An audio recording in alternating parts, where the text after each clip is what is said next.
How you doing today? I'm Dr. Boyce Watkins, and I am here in Los Angeles, California. I just got here to do some business. Today was a travel day. I was doing a lot of flying, and while I was on the plane, I got on the internet for a second, and I saw that there was something going down with this brother out in Sterling that was shot in Louisiana, in Baton Rouge. If you didn't see it, it was one of the most horrible things to have to watch. I watched the videos, every video I got, I watched it closely. I read as many articles as I could. I tried to really understand what happened, only because I do believe that, even when we're really angry, you're never too angry to try to find the truth.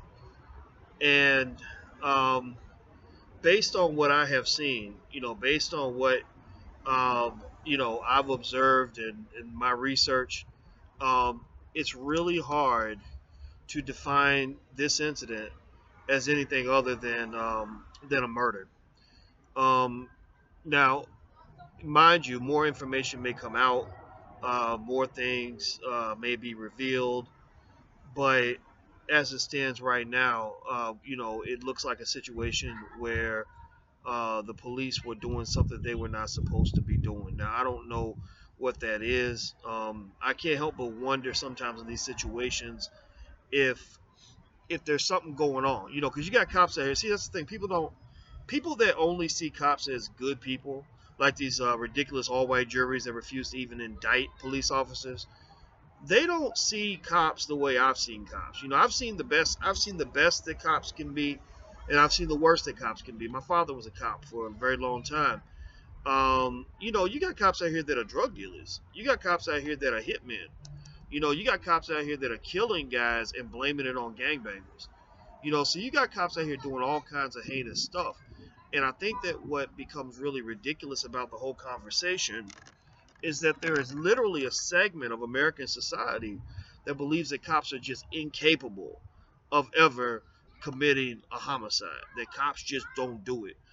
And so what happens, and what adds insult to injury, what makes it so beyond painful, irritating, frustrating, anger inciting for black people, is the fact that you will have these juries that where a cop is seen killing a black person on video, and they won't even issue an indictment. And what people don't understand is that when you won't even indict somebody for something, that means you're really saying that there is just no evidence at all. There's nothing to see here. It's not a big deal. I mean, an indictment is not hard to get. For most cases, an indictment is not hard to get. If any of you, for example, was to go sleep with a woman, and let's say that she made, or man, or anybody, let's say they made up a bold-faced lie and said, he raped me. A lot of times they can indict you just based on what the person said, based on the person accusing you. That's before they really analyze the evidence in detail. And so, from what I understand, the standard for an indictment is not that high. I'm not a lawyer here, but it's amazing to me that a cop can kill a black person and not even be indicted. I mean, kill them on videotape. You know, what I really think about, and I just wrote an article about all of this, to put some thoughts on paper so that it would all come out in a way that makes sense. Um, you know, One of the things that I think about when I see a shooting like this that's caught on tape is I think about how many other hundreds, if not thousands of times this has happened where, where there was no video camera around. I'm gonna tell you what. I'm gonna tell you guys this. Just yesterday, there was a brother that was killed by a cop in a road rage incident. A brother, unarmed. His name was oh shoot, what's the brother's last name? Smalls. Last name was Smalls. Up in New York. Go look it up. Look it up. This cop yesterday, the cop cut him off. They got out the car, started hollering at each other. The cop pulls out a gun, pop, pop, pop, kills the dude right there on the spot. And I talked about it. I talked about this. And what was fascinating to me, what blew my mind, is nobody really seemed to be all that interested in what happened. Nobody seemed all that appalled. Nobody seemed all that responsive. And I was like, this is a problem.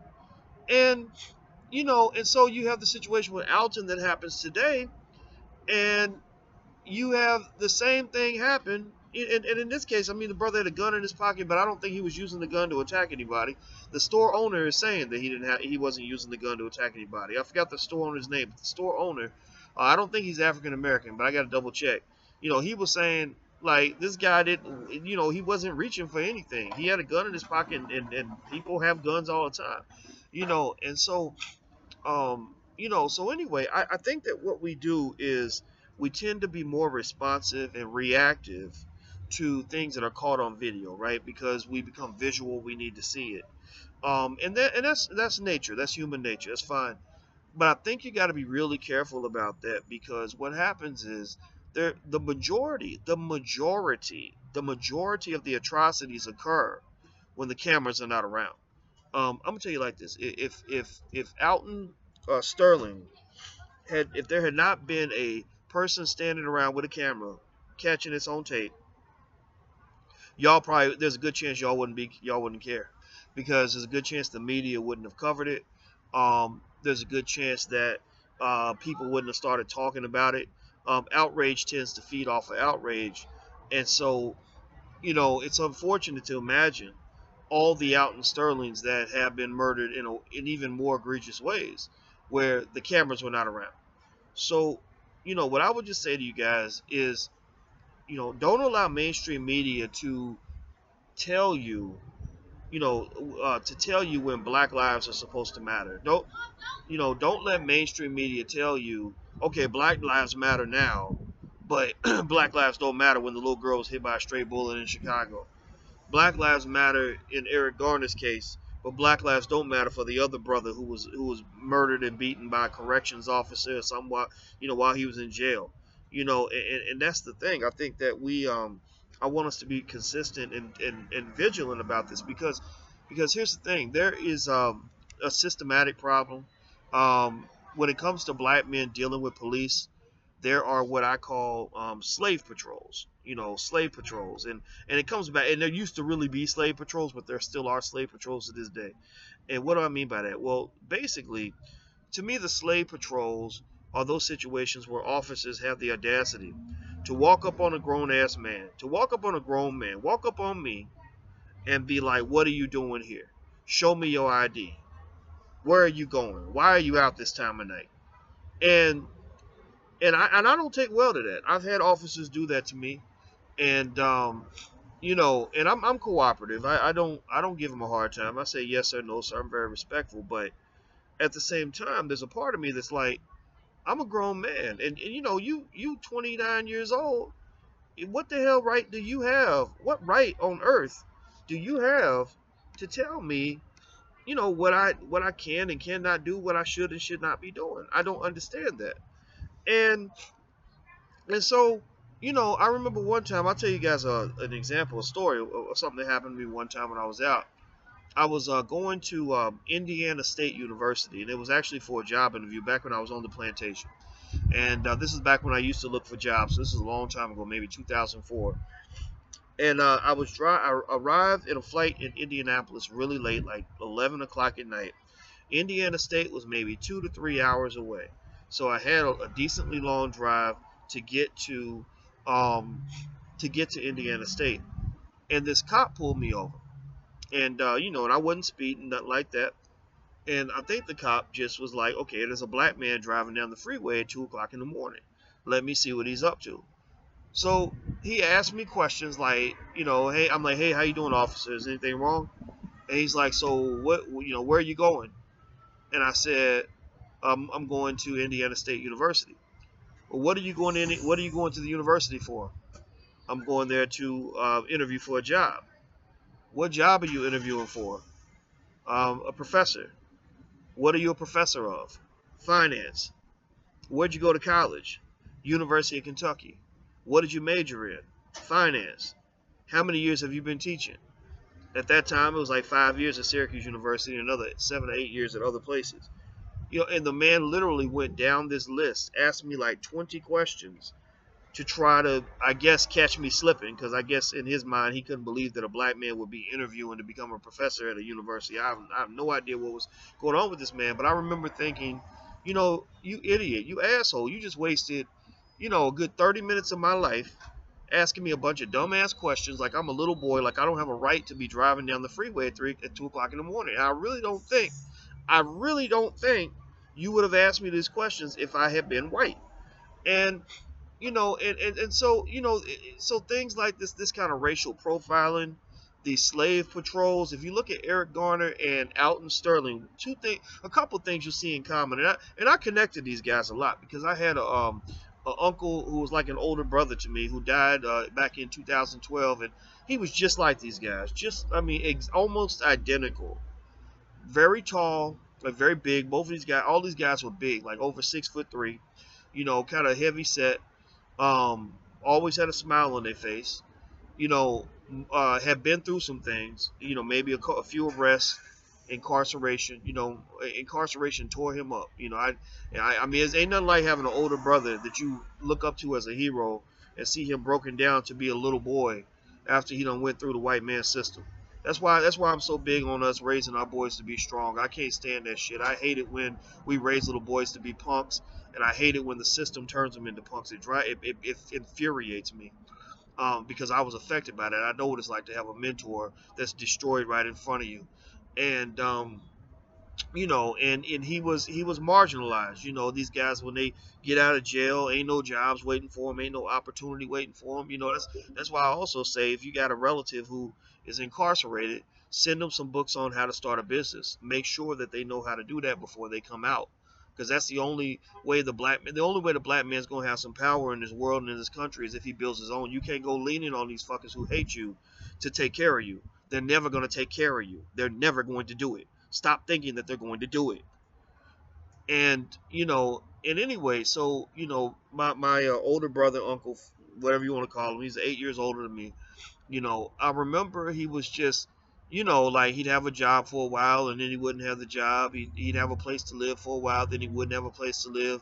He'd have a phone number for 2 or 3 weeks, and then he wouldn't have a phone number. And he did a lot of drinking, smoked a lot of weed, because a lot of that, I believe, was just an escape. I don't think there was anything about his life that he looked forward to. His manhood had been taken away from him, and he was never a man, never been given that opportunity to be a king. And so when I saw Eric Garner, and also the other thing too, like the way Garner was selling, loose cigarettes, and your boy Alton was selling CDs. Donald, that was his name, my older brother. He used to sell whatever he could sell to pay a bill, and he was always friendly, just like these guys. Like you look at these guys, you hear people talk about Garner and Alton. You hear them talk about guys that were lovable. Everybody liked them. Everybody wanted to, everybody smiled when they walked in the room, even though they knew that these guys were struggling, and they might be technically criminals, but they weren't dangerous criminals. And I think about that, because there are millions of guys out here like this, millions. And what happens is these men are the ones that are most vulnerable to the slave patrol. The slave patrol, where these officers who, when they get, a lot of these guys that apply for the police force, not the majority, but quite a few, are mentally ill when they apply. They are just, young, gung-ho, high testosterone, cocky ass little white boys, 22 years old, who want a gun in the badge so they can tell niggas what to do. So they can put the gun in your face. They can talk smack about you. They can threaten to send you to jail for nothing. They can kill you and then go lie to an all-white jury and act like you were the one who attacked them first. And it's very believable because they believe the black man gorilla theory. They believe it's easy to convince an all-white jury that a black man was some sort of superhuman gorilla who could be, who had to be shot in order to be put down. That's how they see you. In fact, they love the gorillas more than they love you, because you ain't really seeing these white folks out here fighting for Alton the way they was fighting for that gorilla that almost killed the black boy, right? The gorilla in the Cincinnati Zoo. They ain't gonna fight for Alton the way they fought for the gorilla. They ain't gonna fight for Alton the way they would fight for him if he was a puppy dog. And another thought that I had was I was thinking about Hillary Clinton. Hillary Clinton's old ass. What do you got to say about this, Hillary? I'm very, very curious to know what you have to say. Your husband was allegedly declared by some misguided Negroes to be the first black president. which he never was. In fact, some people would even say we still haven't really had a truly black president in terms of somebody who connects to the African American experience. We had a biracial president who was half Kenyan, which was a step forward. But I think an African American president who's gone through our experience is going to be a different kind of thing. But I don't even know if a person like that would ever really get elected, to be honest with you. By the way, it's getting dark because I'm sitting outside talking to you guys. I'm on the road, so I'm just using whatever seat I can find. So that's why if it looks like I'm getting darker, that's why. But you'll still be able to hear me. And so anyway, Hillary Clinton, I'd be very curious to know. Hillary. Okay, so Hillary's interesting. Hillary's like, she reminds you of that old saying where people say everybody want to be black until it's time to really be black. Hillary, loves carrying that little badge. She'll come to church. She'll rock with the choir. She'll eat the barbecue chicken. She knows Roland Martin was teaching her how to do the nay-nay or the bop or whatever stupid dance they were doing. So she apparently is connected to the black experience. Okay, well, here's your chance. See, what's funny is, anybody ever know those white folks where they real down with black people until the shit really hits the fan? Like I had a friend who had a white best friend, and they really like rolled together, and then something happened and they both got caught doing something, and the black kid would be like, man, I ain't snitching on my boy, and the white kid's scared, so he's like, Tyrone did it, and let me tell you where Tyrone lives at, because my mom and dad are gonna kill me if I go to jail. You'll see that, or just those people that or maybe they are real cool with you until they get around other white people, because they know that how they perceive their connection to black people, right? It's like okay, Shaquanda is my best buddy until something happens and I have to show what I'm truly made of. Now, what's true, but I've also seen, if I'm going to be completely honest, is I've seen white people who truly have that integrity. I can't deny that either. Even during slavery, you had white folks that killed each other over slavery. And some of y'all black people too scared to fight for your own people. So you can't throw everybody under the same blanket, but you can talk about systems, and you can talk about the aggregate. And in aggregate, um, this idea of the system killing black men is something that none of these politicians are interested in truly addressing it. I think even Bernie Sanders won't even talk about reparations. And I just personally can't feel any sort of enthusiasm for any politician who can't address the issues of the day, the issues that matter the most to us. So, when I think about the death of Alton Sterling, a lot of thoughts go through my mind. I'm thinking about all the brothers out here that have gone through it, and sisters too. There's a lot of black women who have gone through it, and then they've gone through it from some black men, which I think is absolutely appalling. You'd be amazed how many black women are in prison right now for things that their boyfriends did. There are a lot of women that they were the dope girl, or they were the loyal chick next to the dope dealer, and the cocaine got found in her house, and she gets 20 years in prison and is away from her kids. Happens all the time. And so I think that any black man with any decency or integrity should speak to these issues and stand by black women. I mean, it's sad that we reject them that way. And I'm not saying every black woman's a queen. I don't buy that crap. I mean, people think that, oh, every black woman deserves the same respect. No, you got to earn it. But at the same time, they've been through a lot, and a lot of times it's because of us. And the reason we put people through things is because of what we go through.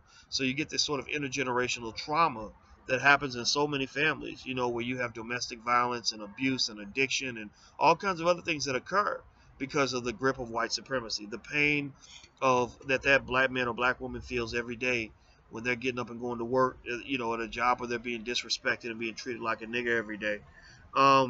Now, let's see here. I see Nate Diaz is mentioning. Remember when she and Bill Clinton started started to help their private prison corp? Friends filled up their cells by destroying black families. That's true. I mean, you can't disconnect the Clinton family and the Clinton legacy from mass incarceration. And mass incarceration was the fourth Holocaust for black people. The first three were started with the Middle Passage, and then there was 250 years of slavery, and then there was 100 years of Jim Crow, and then there was 50 years of mass incarceration. So really, I get really annoyed when people try to pretend like somehow what the Jews went through in World War II somehow matches on any level what black people have gone through. That's not true. I mean, at least people even remember what you went through. Even people actually care about your suffering. Black people really don't have that luxury. A lot of people pretty much tell you to get over it. Your reward for what you went through is that they're gonna stop doing it to you. You know, it's like somebody raping you 50 times and then saying, okay, well, the way I'm gonna compensate you is I'm not gonna rape you anymore. And that's not compensation. That's simply you simply stop the bleeding, but you haven't healed anything. So anyway, let me jump in here. Demond is asking, do we hold our vote? I'm not gonna tell anybody what to do with your vote. I can't. I don't really feel that it's my right to tell you how to vote. I do, but what I will say, here's what I advocate for. I advocate for black people doing what makes sense to you. You see, if something doesn't make sense to you, don't do it. If people are telling you, oh, well, you know your ancestors died for you to have the right to vote, so you should vote for Trump or Hillary. Well, if that feels stupid to you, then don't do it. You know, seriously, like, don't let these coons tell you what to do. Period. Don't let me tell you what to do. I'm not. You're grown. You're thinking, critical thinking human being. Come to your own conclusions, and that's okay. Just use people like me as guides for information. I mean, I'm not a professor for nothing. I have a lot of I have more education by the age of 25 than most people have in their whole life. By the time I was 25, I had been teaching college for 3 years, so I know a few things that can be beneficial. Everybody should have advisors, but I'll tell you guys what I tell my girls. I tell them, I say, look, I'm not here to tell you what to do. I'm here to be an advisor for you. Just, every smart leader has advisors, and you are the leader of your life. So this idea that we have black leaders who tell us what to do, you got to be very careful, because that makes you very vulnerable. Because what happens is these people, these bigots, come along and they pay these leaders off, and they say, okay, we're going to give you some money, and we want you to go tell the black people to do this, tell the black people to do that. And next thing you know, you're doing stuff that don't even make sense to you, and you ain't benefiting. You're losing. But some leaders winning because he's got in bed with the Democrats or in bed with political leaders. Like, for example, Yvette Carnell from BreakingBrown.com, she talks honestly about immigration. She says black people have no economic incentive to support additional immigration, because when more immigrants come to this country, they take our jobs. We don't have any jobs. Now, the reason they're taking our jobs is because the wealthy elite have put black people in a position where all people of color have to compete with each other, which is a problem in itself. But generally speaking, why are you out here fighting for immigration and gay rights more than you fighting for your own community? Well, a lot of times, and don't get me wrong, you might be gay. If you're gay, then it makes sense. But if you're not gay, then you got to ask yourself, why are we fighting on all these other issues when we have issues of our own to address? So what some of these leaders will do is they'll get you looking as silly as these Republicans out here who vote against their own interests. They've been trained to hate Obama so much because he's black, that they really believe he's the Antichrist and the devil, and they'll vote against their own health care. They'll vote and get rid of their own free health care because they've been trained to hate Obama. I'm like, what are you doing? That's crazy. But not everybody is intelligent. Not everybody is thoughtful, But my hope, my goal, my objective, really, in terms of what I see my role in this society, is to help usher in an era of the intelligent black person, where intelligence is the norm, where that's the standard, where thoughtfulness and critical thinking and independence just become a part of who we are. And that's possible. If you go to like New Hampshire, out of New Hampshire, you got slogan. Well, I think New Hampshire, or maybe it's Vermont, where they got the slogan "Live free or die." And what that does is that shapes the culture of the whole community in terms of what people are interested in, how they respond to things, how they live their lives. So for black people, we have to have models that focus on our independence and our building and our understanding that we don't need white people in order for us to advance as a community. We just don't need it. We don't need it. In fact, if you want to know more of my ideas on this, you can get a free e-copy of my book. It Takes a Village to Raise the Bar, A New Paradigm for Black America. You can just go to drboycewatkins.net. That's drboycewatkins.net, and you can get a free copy of the book and read it. I don't mind you just having it. Just read it and share it with people. And over, I think maybe 20 or 30,000 people have downloaded it. So our goal is to get to 500,000. So we got a ways to go. So we're gonna keep pushing it out there because I want you to read it and I want you to kind of think for yourself. That's it. Generally speaking, just think for yourself. All right, so Woody says, let's boycott Dr. Steve Perry. He purports to be for the black community when he's really a moneyed figurehead for the corporate class. Viva la revolution, immortal technique. Okay, that's his hashtag. Immortal technique is the one of the greatest hip hop artists out here. He's in Kansas City. He makes his money the independent way. Dr. Steve Perry. It's funny. I had a conversation with Steve on text a couple weeks ago. I think he was pretty pissed off at me because I spoke up against his little crazy thing they did where they had the guys cutting their dreads off as some sort of symbol of of assimilation as a sign of black prosperity, which is really was really problematic. And all I just had to tell Steve is that look, we can be friends. I love Steve. I mean, I'm not gonna stop loving the guy, but at the same time, just because I like you don't mean I got to agree with everything you do. But unfortunately, that sort of thinking loses me a lot of friends. I don't have a lot of friends. Me and Roland Martin don't really talk like that because I disagree with Roland on one thing 5 years ago, and I think Roland's still pissed off about it. I've had that issue with Mark Lamont Hill. Well, I scratched that. Mark Lamont Hill is one of the few people I know where I really still feel like Mark is my friend, even though Mark and I clash on a lot of stuff. But I mean, I was really happy when Mark got his show, and we've been friends since 2007. And I think what I respect about Mark is that Mark's man enough that he knows that if I disagree with you, that's nothing personal. It doesn't mean I hate you. It just means that we have to have a divergence of opinions in order for us to find our own version of the truth, our own way to connect. So, long story short, if you disagree with me, so if you are Cecilia wants to know the title of the book. It's called "It Takes a Village to Raise the Bar: A New Paradigm for Black America," and you can get it at drboycewatkins.net. At the end of the day, I would just say that if you disagree with me, or if you see me and you're like, Dr. B, I like you, but I don't like what you said, I'm not gonna internalize that. I'm not gonna say, oh, you must not like me. You a traitor. You must not care about the community. I don't do that. I don't think that's healthy thinking. If you look throughout history, you will find that most empires that eventually crumble, a lot of times they crumble because you get this insane mob mentality where in a totalitarianism, that's what Noam Chomsky described it as, and I agree with him, where anybody who has a dissenting opinion is defined as an enemy of the class or enemy of the state. That's not healthy. You don't want that ever. So just my 2 cents. Let's see here. Trayvon says, seems like y'all would be on the same page with a lot of issues.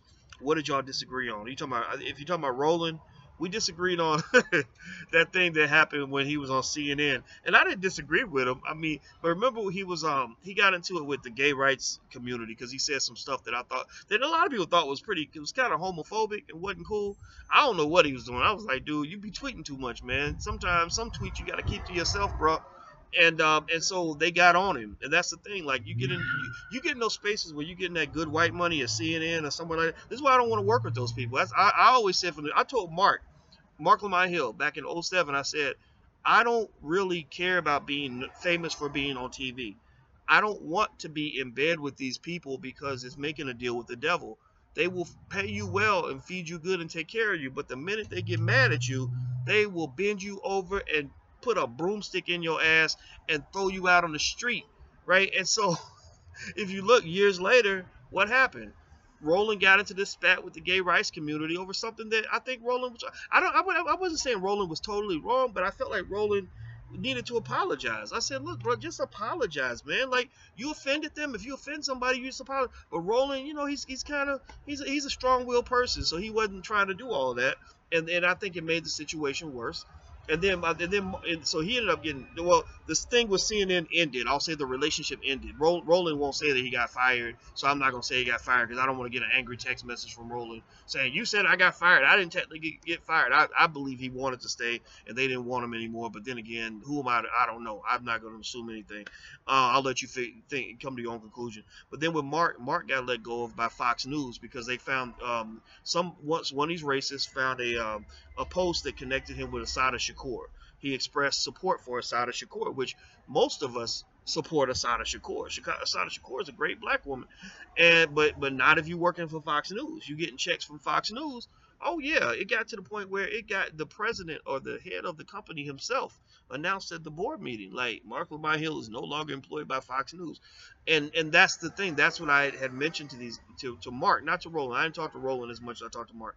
But I said the thing about these people is that you start taking their money, The minute you upset them, you're kind of done. So given that I was a business school professor, my feeling was, I said, I want to create a more stable economic scenario. I'm absolutely intrigued, by the concept of risk and stability.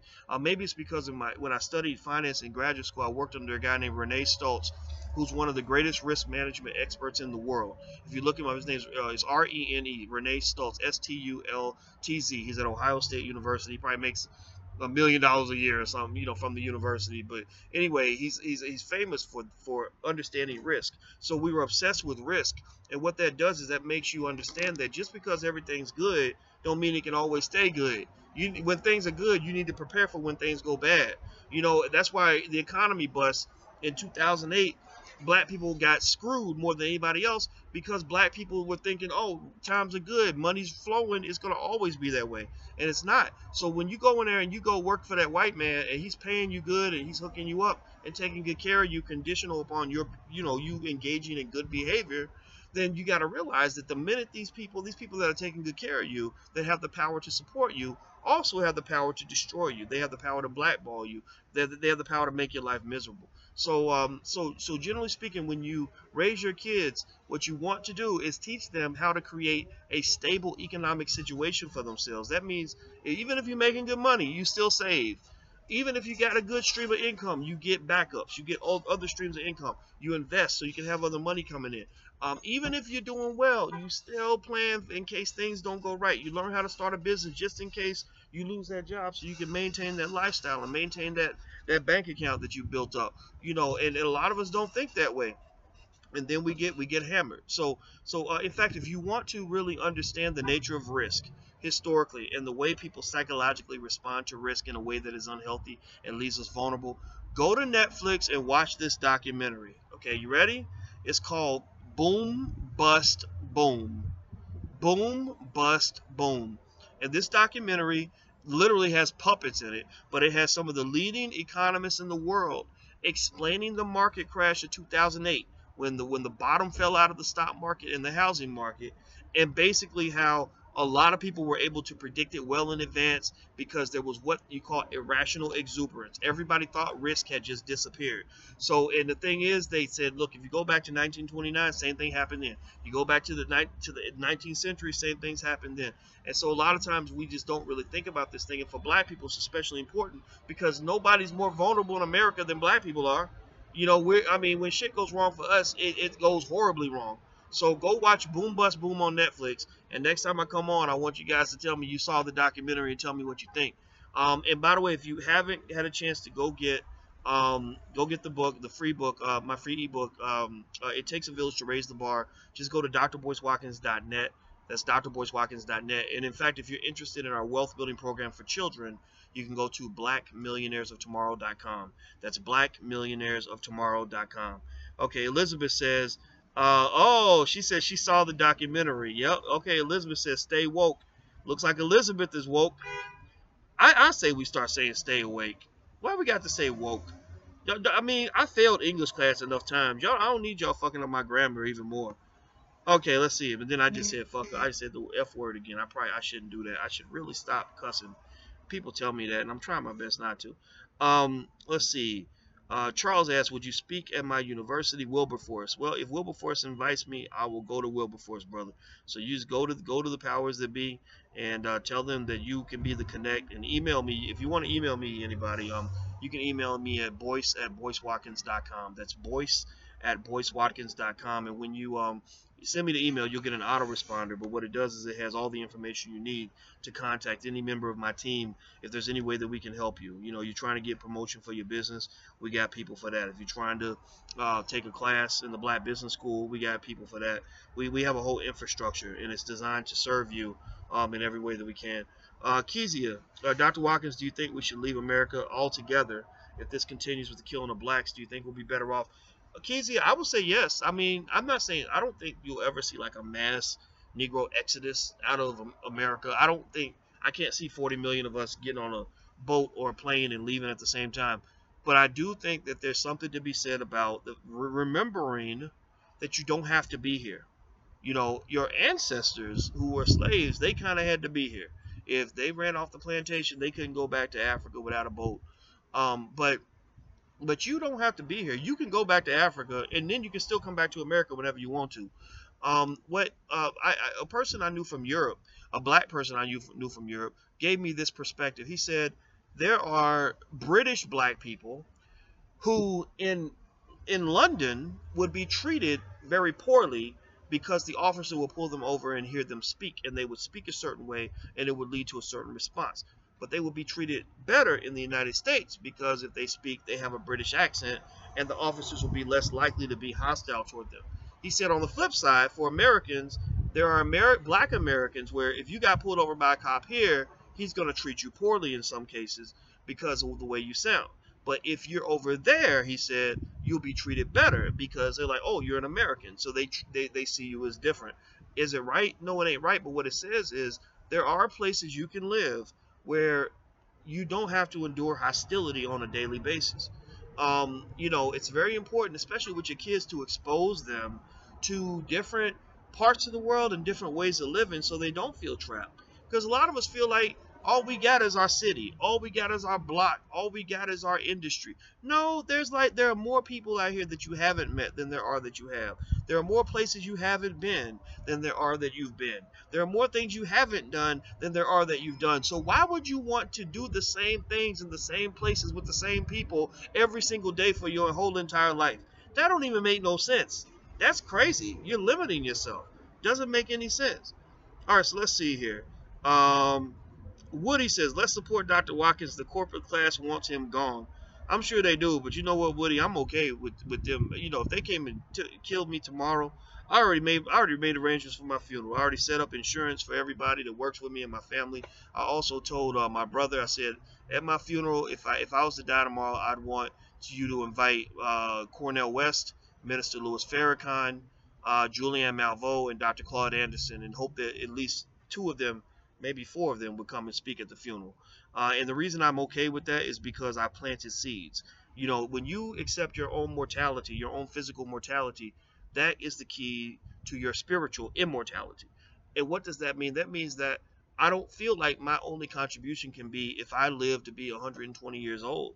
My contribution, who I am as a physical man, is only but a blip in time in comparison to the long, several hundred year, thousands of year lineage of our people, right? So, the amount that I can do in the time that I'm here, and the time that I'm quote unquote kind of famous and all this other stuff, is minuscule compared to what can be done if I plant the right seeds.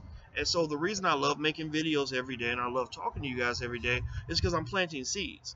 I know that when I say things to you, if I say the right thing in the right way, I can hopefully persuade you to go home and teach something different to your children than what you would have taught otherwise, because maybe I've helped you see the world in a different way. And if you're teaching your children differently because of something I said, then that means they're going to teach their children differently, and then so on and so forth. So I may have set a tradition in your family that's going to last for several hundred years. So ultimately, it's all about planting seeds. So I appreciate the support. And the corporate class, maybe they do want me gone. I know they don't really mess with me. I know the Chicago elites don't really mess with me. A lot of people, they like things like money and power. So if they see you have influence, they kind of want to be around you. But then when they kind of realize that my goal is to be authentic and I'm not really caught up in the celebrity of it all, then they kind of realize, okay, maybe this guy isn't somebody we want to be friends with. So let's see. Michael says, you and Dr. Umar Johnson should work together. I'd love to work with him. Umar doesn't want to work with me, so it's okay though. I support him. I love him, but I don't know if that's ever gonna happen, man. Gary says cussing makes you smarter. I hear. Well, that's good. Then I should be a triple genius right now because I was born. My daddy was a sailor, so I can't help it. Sometimes the shit just slips out. Eric Mass, will creating a new economy be enough to make a change for the minority society?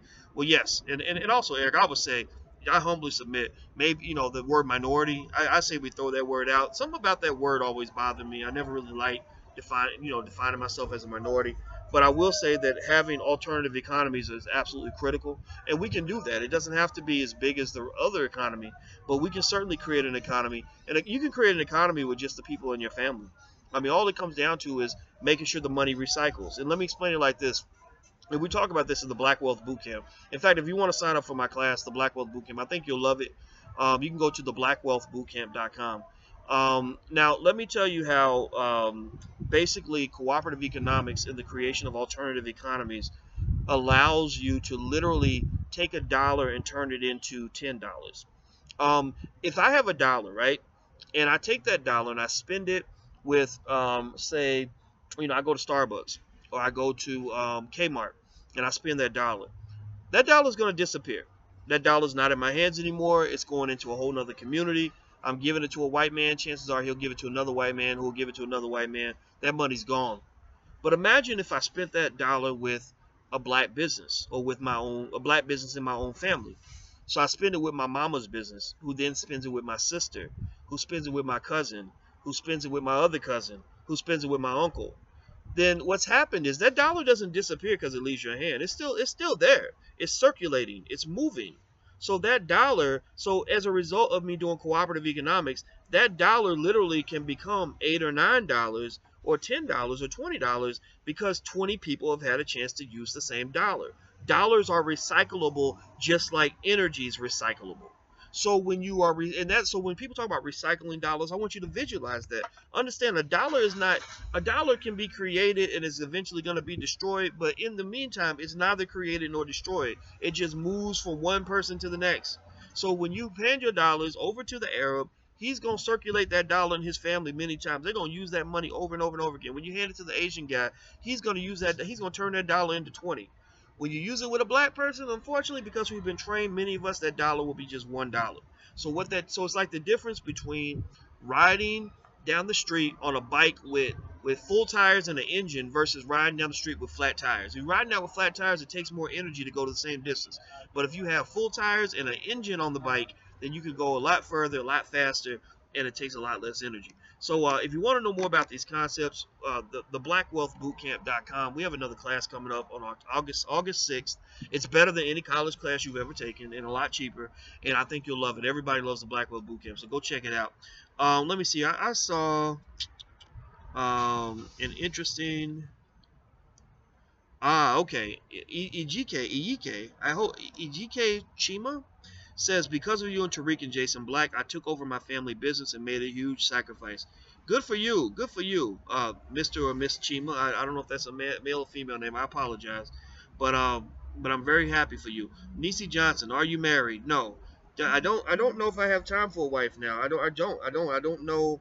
I live a very risky existence in the sense that when I wanted to start a business and do what I do, not many people supported me. Not many people thought that what I was doing would make a lot of sense. Not many people understand why you would walk away from $100,000 a year job to go and hang out with black people, you know. And I did it, and it was hard, and it cost a lot of money, and I would get a paycheck. Let's say I brought home $6,000 in a month or $7,000, I would spend $5,000 or $6,000 of that money trying to start my new career. So if you're married, your wife don't really want to hear that you spent all the grocery money trying to do this business thing. So I've decided I didn't want to put anybody through that, but then also I decided that I didn't want anybody in my ear telling me like, oh, you can't do this because if you do this, you'll be spending all of our money. And so maybe one day marriage might be something to consider, but I think marriage is very difficult now, especially in the United States, because I don't think that we as a society really understand the commitment of marriage and what that really means and how hard it really is. Your grandma and granddaddy, they had the 60-year marriage because they were willing to make sacrifices that you're not trained to make. Most of us who claim we love each other and commit to this holy matrimony stuff, most of it's usually conditional. It's not till death do us part. It's until I get tired of you, or until you cheat on me a couple times, or until I get mad at you, or I feel unloved, or until I'm not getting the sex I want, or until I'm just frustrated, or until I decide I can't find myself anymore, or whatever. So I'm not saying it's bad. I would just say that in this society, especially when you have all these things happening that complicate marriages, like you got social media where you with a woman, she's probably Facebook friends with her last 8 ex-boyfriends or last 5 or whatever, and you have to be man enough to kind of know that. You have to be able to accept that. If you run around trying to monitor somebody's behavior and control another person, it's not going to work. And I know that I don't really do well with people trying to control me. So maybe if it's a scenario where the woman really gets me and gets what I'm doing, I could consider something like that. But truth is, like, I don't really know. I haven't really seen that. I was engaged though. I was engaged a few years ago to an awesome woman, and it just didn't work out for religious reasons. She was 7 Day Adventist. You know, she was actually a real one. She wasn't like, she didn't just pretend to be 7 Day. She was very serious about it, and I don't know how they felt about her marrying somebody who wasn't in her religion. So if I got married, I would have married her. She was the greatest woman I ever knew. Okay, so let's see. Woody says, Dr. Watkins, you're a maverick in the true sense of the word. How can we get more black celebrities like Floyd Mayweather involved in this movement?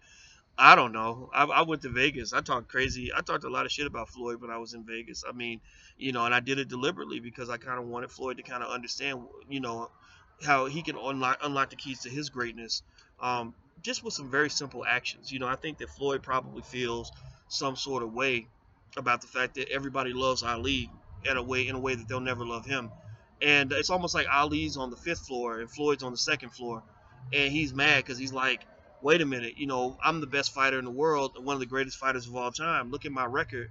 How come I'm not on the fifth floor too? And the mistake that Floyd makes, um, I think the mistake that I see, from a guy like Floyd Mayweather is that Floyd doesn't understand that, he's on the second, Ali's on the fifth, and you can't box your way to the fifth floor. You have to. Ali's on the fifth floor because he truly became almost like a prophet and a saint, or some kind of, amazing figure beyond just being a boxer. And I think that if Floyd were to just sort of realize that he could take that same passion that he took to become the greatest fighter in the world and become one of the greatest fighters in the world all the time, then he could reach an Ali status. And that's the thing. That's the idea. I mean, he doesn't have to change who he is. He's a fighter. He's a great fighter. He's a tactician. He's a genius. So be a great fighter, a tactician, and a genius in everything you do. And that will lead to success. It's no different from how Michael Jordan found success on the court and in the boardroom as a businessman. Now, socially, Michael leaves a lot to be desired. Michael has been a huge disappointment in that area. But if you look at his success in business, I truly believe the reason Michael is successful in business is for the same reasons that he was damn good at basketball and pretty good at baseball. I mean, to even just play in the minor leagues, you got to be good. He wasn't a great minor league player, but he was good enough to get there. So that's my 2 cents. Let's see here. Um, you said, okay, Tracy says, I saw Floyd paying attention when Jesse was speaking at the BET Awards. Well, you hope so. I hope that it sinks in. What I really think is that I think that blackness is just kind of becoming in style. And I think celebrities, unfortunately, because they follow trends, I think that they're going to want to be black now because they feel like that's what people are doing. Um, and I guess it is what it is. I mean, now everybody wants to be black. A lot of the black people do. I mean, you look at Mrs. Carter, aka Beyonce. I remember 3 years ago, when I worked with Russell Simmons on a mass incarceration campaign, where we wrote a letter to President Obama about incarceration. I remember that Russell got a lot of celebrities on board to sign that letter, and it led to Eric Holder making what was at that time the most significant statement by any attorney general on the incarceration crisis. And I remember saying, I saw all these names on the list, like Jamie Foxx and Will Smith and all these other people, even Justin Bieber and Kim Kardashian. So, I mean, all these people that Russell knows. I don't hang out with these people, but I respect him for signing the document. And I said, well, what about Beyonce and Jay-Z? And I remember he just kind of said, man, I can't get Jay to do nothing. And I feel like now, things have changed. I feel like the pressure is kind of hitting them. Maybe not Jay. I don't know what Jay's doing, but Beyonce is really doing some stuff that I think really sort of stretches her legs in terms of what her potential is as an artist. Beyonce is extraordinarily beautiful, extraordinarily talented, extraordinarily capable. And, it only makes sense that she used that power and that ability to benefit somebody other than just herself and her bank account. I mean, how much fun is that, just to be like famous and make a lot of money and make music and not actually do anything, with that talent. So